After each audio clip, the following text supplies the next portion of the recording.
Assalamualaikum warahmatullahi wabarakatuh. This is a case study for the France Malpasset dam failure in 1959 for the subject ST802212 Geological Engineering. To begin with, allow me to introduce the member of presenters. Let's start with me, Isa Idris, and followed by my diligent colleagues, which are Nur Ayuni Nabiha, Shalisa Atilia, Aisha Idina, and Alia Farisha. This presentation will begin with the introduction of the dam failure. Next, we have the geology of dam location and the structure design of Malpasset Dam. Next, we have the factors of the dam failure, and we will close this presentation with the conclusion.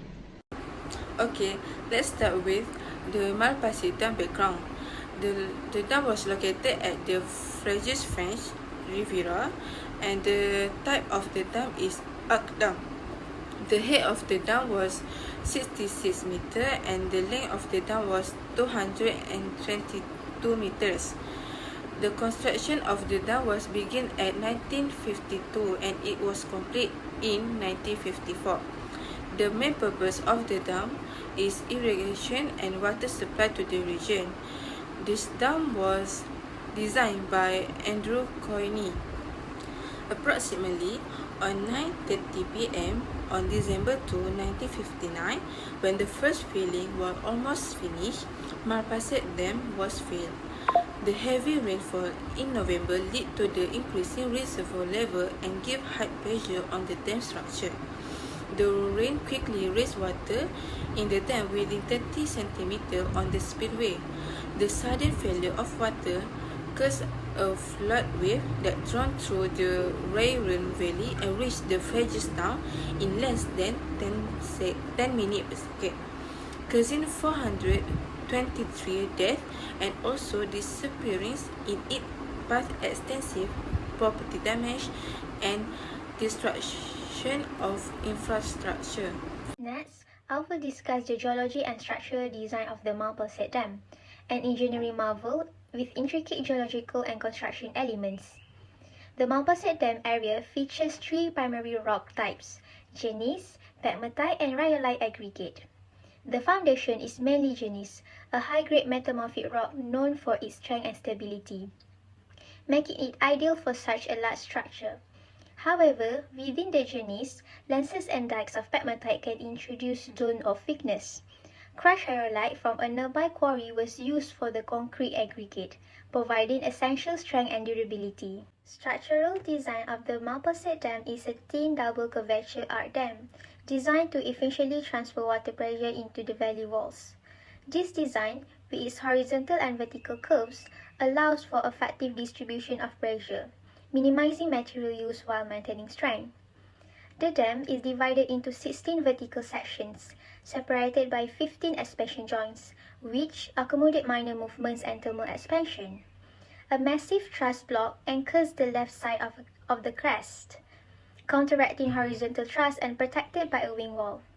A bottom valve in the central section controls the reservoir's water level, crucial for managing water flow. The concrete used in the dam incorporated crushed rhyolite aggregate, known for its excellent compressive strength.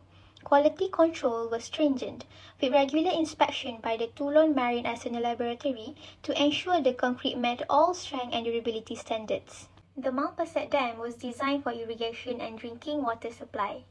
Key specifications include a crest elevation of 102.55 meters, a spillway elevation of 100.4 meters, and a normal operation level of 98.5 meters. The reservoir was designed to meet seasonal and local water demands. The foundation relied heavily on the site's geological characteristics. While the gneiss bedrock provided strength, pegmatite introduced potential weaknesses. To address this, grounding was conducted to fill voids and fractures, improving strength and water tightness. Boreholes revealed a thin alluvium layer beneath the riverbed, reducing concerns about sediment instability. But deeper excavations than initially estimated were necessary to reach competent rock. Based on the article, there are 6 factors of the dam failure, which is geological traps, geotechnical traps, technical traps, incidental traps, state management traps, and lastly, human and organizational factors. So the first one is geological features.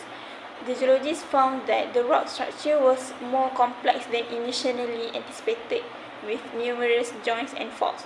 Also, there was a large missing block discovered under the dam, exposing the fault and foliation features that previously unnoticed. This fault created a weak zone in the rock mass that was easily exposed to the movement, especially when the dam's force applied. It also appears that the rock properties caused the dam to fail. The rock close to the fault contained more sericite, which potentially weakening the rock. However, there were no direct tests confirm this influence. And according to the article, boreholes didn't detect these features due to technology limitations and mostly focused on deeper solid rock. The next one is geotechnical features. So before the dam's construction, there were no geotechnical investigations, but after the failure, studies were conducted using seismic methods and jet tests on site and in labs. They revealed the rock's high deformability and low strength, which wasn't typical for dam foundations. The unsuspected properties revealed when the jet test showed significantly weaker results compared to the other sites, which encouraged for further investigation. So, lab tests at various institutions confirmed this by showing wide variation in strength and a high sensitivity to stress, particularly at Malpasset.